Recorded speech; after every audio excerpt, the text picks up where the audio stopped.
Շնորհակալություն մեծարգո նախագահող, հարգելի պատգամավորներ, կառավարության եւ դատական իշխանության ներկայացուցիչներ եւ նաեւ հասարակության ներկայացուցիչներ, թույլ տվեք խոսքը սկսել ուղղակի զուտ խոնարհումով մարտի 1-ի զոհերի եւ նաեւ գնահատելով հավուր պատշաճի գնահատելով դժողների իրավահաջորդների համառությունը, ովքեր այս տարիների ընթացքում ետ չկանգնեցին արդարադատության հասնելու մտքից, նրանց պաշտպաններին Տիգրան Եգորյան եւ նաեւ մյուս բոլոր փաստաբանները, ովքեր այդ գեհենի մեջով անցել են, թվում եւ իմ քույրը, ով նաեւ շնորհակալություն ձեզ Պարոն Քոչարյան, այդ ամբողջ փաստագրումների եւ այսօր մարտի 1-ի թեմայի հիմքը, ֆունդամենտը ամրագրելու համար շնորհակալություն Վահեին Գրիգորյան եւ բոլոր փաստաբաններին, ովքեր վստահորդների հետ միասին հասան մի հետ ստանալով մի քանի որոշումներ եւ շնորհակալություն հանրության այն հատվածին, ովքեր միշտ դժողների իրավահաջորդներին հասկացրեցին, որ իրենք միայնակ չեն եւ այս թեման մոռացության չի մատնվել։ Ես շնորհակալ եմ, որ իրավական տեսանկյունից եւ գլխավոր դատախազը եւ բոլորը հատկապես իրավական համայնքի ներկայացուցիչներդ արդեն իսկ գնահատականներին անդրադարձակ եւ այստեղ իմ խոսքը կառուցելու եմ որպես եւ այդ շրջանի դրամատիկ իրադարձությունների ականատես եւ պատգամավոր, ով հենց այս դահլիճում իհարկե նախկին կահավորմամբ ականատեսը դարձավ են ողբերգության, երբ ըստ էության պետության կողմից ընդունված արտակարգ դրության ռեժիմի արտակարգ դրության հրամանագրով կանաչ լույս վառեց ոչ միայն իրականացնելու լեգիտիմացնելու արդեն իսկ թափված արյունը, որովհետև մենք արդեն տեղեկություններ ունեինք Լեոյի փողոցում ուրեմն սպանությունների կապակցությամբ եւ հետին թվով ուղղակի արդեն օրինականացվում էր այդ ամեն ինչը եւ նաեւ ըստ էության չնայած ցավոք սրտի մեր բոլոր զգուշացումներին այդ պահի իշխանություններին եւ արդարադատության նախարար Գեորգ Դանիելյանին եւ նախագահի ներկայացուցիչին եւ մյուս բոլորին չընդունել այդ ռեժիմը, որովհետեւ այդ հրամանագրի ընդունումը ել ավելի բարդացրեց իրավիճակը, որովհետեւ դրանից հետո շարունակվեց ոչրագործություն եւ ըստ էության ցավոք սրտի ազգային ժողովը նաեւ դարձավ մեղսակից, այո ճիշտ էր այսօրվա դիտարկումը մեղսակից դարձավ այդ ամենում։ Ես ուզում եմ սկսել նրանից, որ այո պետության սահմանադրության առաջին հոդվածները, այդ թվում եւ անփոփոխ հոդվածները ոչ միայն պետության տեսակն են ֆիքսում, այլ նաեւ պետության պարտավորությունը պահպանելու ինքնիշխանություն, անկախություն, ժողովրդավարություն, իրավական, սոցիալական պետություն։ Եվ պիտի խոստովանել, որ Հայաստանի Հանրապետությունը ցավոք տապալել է իր այդ գործառույթը մարտի 1-ի առումով։ Ոչ միայն ժողովրդաիշխանության պահով, որի մասին հրաշալի խոսեց նաև պարոն Եգորյանը, գիտեք, ես իհարկե ընդունում եմ, որ քրեական գործը պիտի քննվի առկա փաստական հանգամանքների, ապացույցների եւ մնացածի հիման վրա եւ որակումները կարող են տրվել քրեական օրենսգրքում առկա հոդվածներով, բայց ես այստեղ ուղղակի ավելի լայն ծավալ եմ բերելու, որովհետև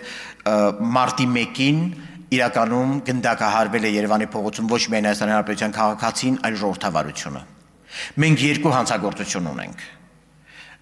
Նման սահմարկեցուցիչ հանցագործություն հոկտեմբերի 27 եւ մարտի 1։ Ճանապարհին դժողների իրավահաջորդներից շատ հարգարժան մեր ընկերուհու հետ զրուցում էինք այդ երկու հանցագործությունների օրգանական կապի միջև։ Ըստ էության երկրորդը հնարավոր դարձավ առաջինի անպատժելիության արդյունքում, որովհետև այո ժողովրդավարական ինքնիշխան պետության ապահովագրում տեղի ունեցավ հոկտեմբերի 27-ի բացահայտման տեսքով, որովհետև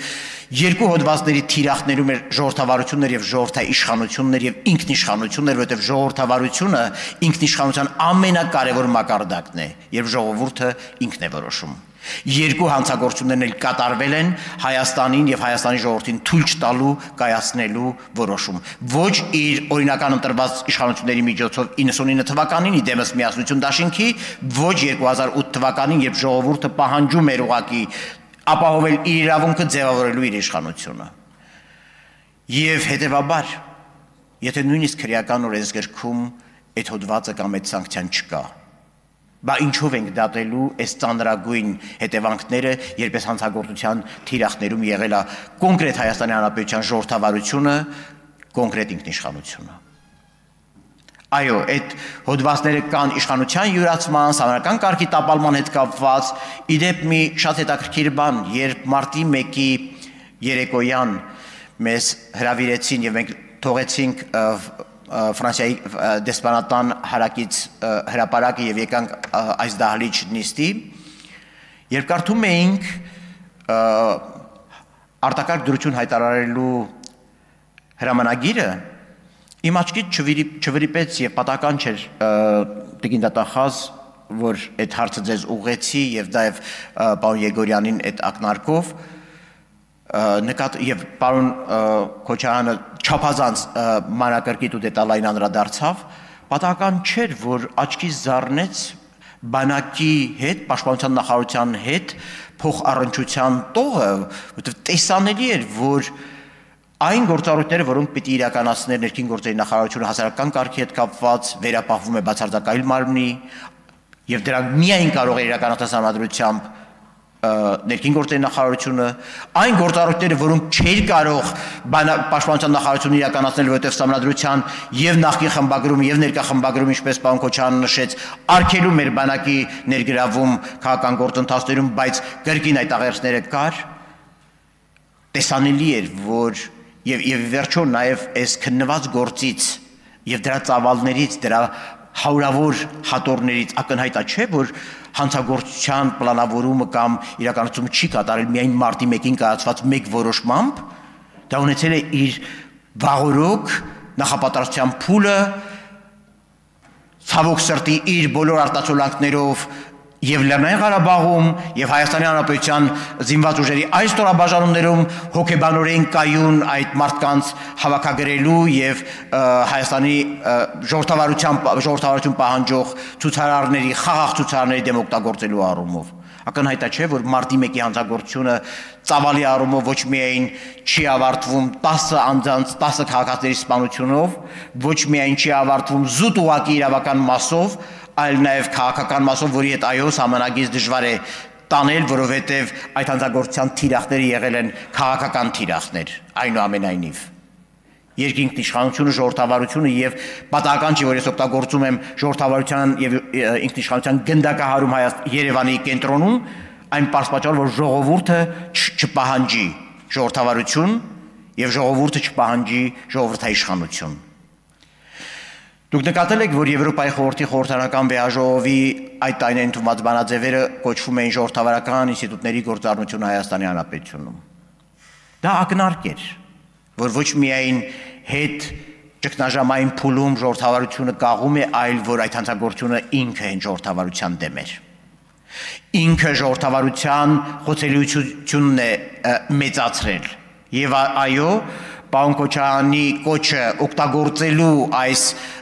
եւս մեկ հնարավորությունը, երբ միեդի որոշման մեջ այլևս անվիճարկելիորեն ապացուցված են համարվում այդ ամենի ուղղահայացով հիերարխիկ կազմակերպվածությունը, այդ ամենի ծրագրավորված լինելը եւ մնացած ամեն ինչ, սա ուղղակի հրամայական է դարձնում, որ այս հանցագործության վերավորակումը օր առաջ պետք է տեղի ունենա, որովհետև այդ հանցագործությունը ունեցել է նաև ծանրագույն ազդեցություններ այլ ուղղությունների վրա։ Գիտեք, մի հետաքրքիր դրվագ պիտի պատմեմ։ 2008 թվականի մարտի 1-ից հետո բավականին առանցքային երկրի, Մինսկի խմբի համանախագահ երկրներից մեկի չափազանց բարձր դիվանագետ էր եկել, եւ մենք որպես ժառանգության պատգամավորներ, ես եւ տիկին Անահիտ Բախշյանը գնացինք հանդիպման։ Մեզ թվում էր բոլորը մտահոգված են եւ եկել են քննարկելու Հայաստանի Հանրապետությունում ժողովրդավարության հետ կապված հետընտրական ծանրագույն իրավիճակը։ Մի փոքր քննարկումից հետո գիտեք ինչ ասեցին, իսկ ինչ կասեք հայ-թուրքական հարաբերությունների կարգավորման մասին։ Իսկ որ հոդվածով ենք քննարկելու այն հետևանքները, քրեական օրենսգրքի որ հոդվածն ենք տարածելու այն հետևանքները, որը առաջացրել արտաքին քաղաքականության մեջ իշխանությունը ստանձնած Սերժ Սարգսյանի լեգիտիմության խայտարակ պակասի պատճառով, որի արդյունքում ստիպված է եղել ընդունել հանուն արտաքին լեգիտիմության եւ Հայաստան-Թուրքիա հարաբերությունների եւ Արցախի խնդրով անբարենպաստ առաջարկությունները։ Չէ որ այդ շրջանում էր, որ Ռոբերտ Քոչարին հանձնված մադրիդյան առաջարկները նաև կարողացան դարձնել Սերժ Սարգսյանի ժառանգություն։ Իսկ որ հոդվածներով ենք դատելու քրեական օրենսգրքի այս հոդվածները։ Այս հոդվածի քաղաքական հետևանքները եւ լրջագույն ուրեմն ողբերգական հետևանքները բոլոր դաշտերում ակնհայտ են եւ հետեւաբար հանուն Հայաստանի ժողովրդավարության եւ հանուն Հայաստանի ժողովրդավարական ապագայի այս հանցագործությունը պետք է իր լիարժեք ուրեմն իրավական քաղաքական գնահատականը ստանա ասելիք շատ կա բայց ես ստիպված եմ սահմանափակել եւ շնորհակալ եմ այս հնարավորության համար որ տրվել է ինձ ներկայացնելու եւ իմ անձնական դաժան ուրեմն ականատեսի աչքերով տեսածը եւ նաեւ որպես քաղաքագետ փորձագետ այս ամենի վերլուծությունը